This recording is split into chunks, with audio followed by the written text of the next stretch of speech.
Mayor Coombs and members of council, my name is Kate Medina, and I'm a utility rate analyst for LPC. I'm here to talk a few minutes about our rate plan for 2014. As you know, I presented this information during the budget presentations at a September council meeting, and we will be coming for first reading at the November 12th council meeting.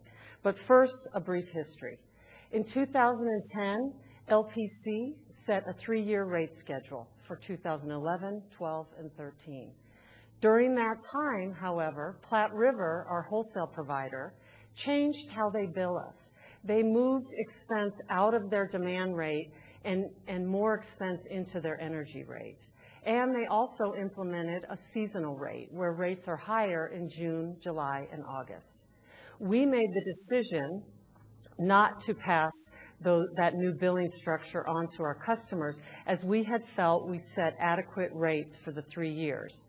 However, that decision caused us not to meet our reserve requirement at the end of 2013 like we had anticipated.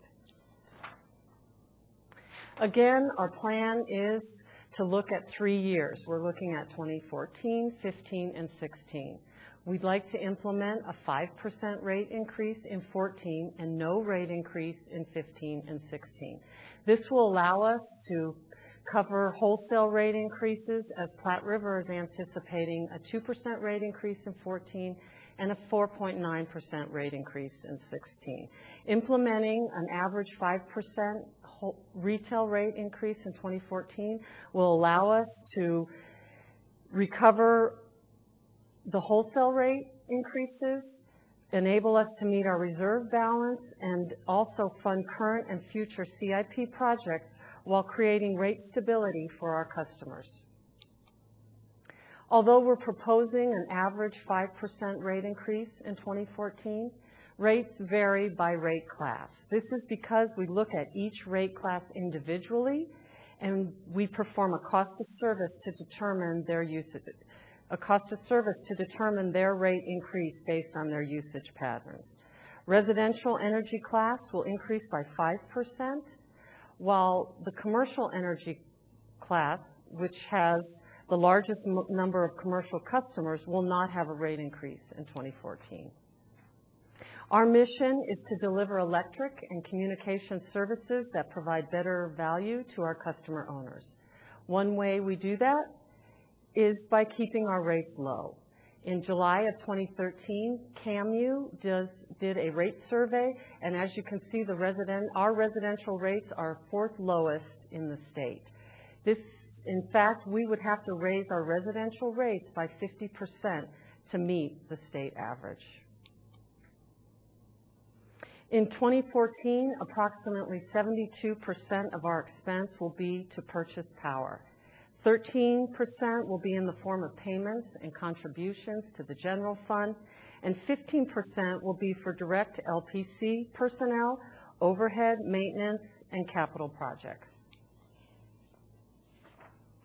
While 72% of our expense is for purchasing power from Platte River, they remain among they are the lowest wholesale provider in the state of Colorado, as seen compared to Tri-State Public Service and Arkansas River Power Authority. Next year, it's anticipated LPC's contributions to the city will be approximately $6.3 million.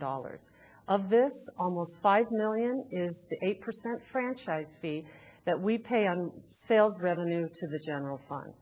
When I presented this contribution information in September, Mayor Combs had asked why LPC pays for energy and maintenance on streetlights, and it's anticipated that expense will be approximately $960,000 next year. The reason we do that, it was directed by council several years ago that be paid through the electric fund. There really isn't any industry standard, but we roll this expense into our rates, so all ratepayers in the city of Longmont pay for and benefit from street lighting. As I said, there's no industry standard. In fact, Colorado Springs Utility forwards that expense onto their general fund.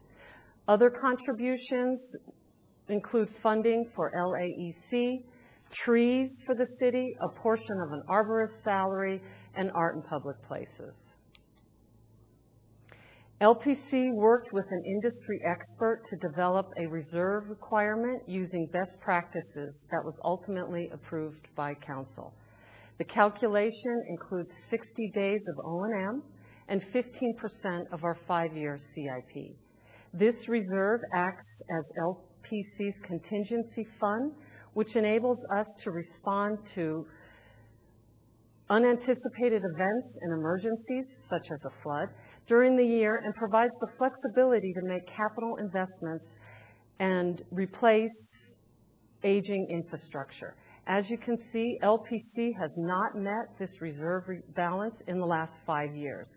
And at the end of 2013, it is anticipated we will fall short of this reserve by $2 million. The green portion of the bar graph here represents the shortfall between required reserve balance and the actual reserve balances. In closing, we're asking for approval of an average 5% retail rate increase in 2014, with no increases anticipated for 2015 and 2016. This increase will allow us to cover wholesale rate increases from Platte River and enables us to meet our minimum reserve requirement while providing rate stability over the next several years for our customers. With this proposed retail rate increase, it's anticipated LPC will still remain among the lowest in the state. Thank you for your time. If you have any questions or comments for me, I can be reached through my city email or at my direct line, 303-651-8359.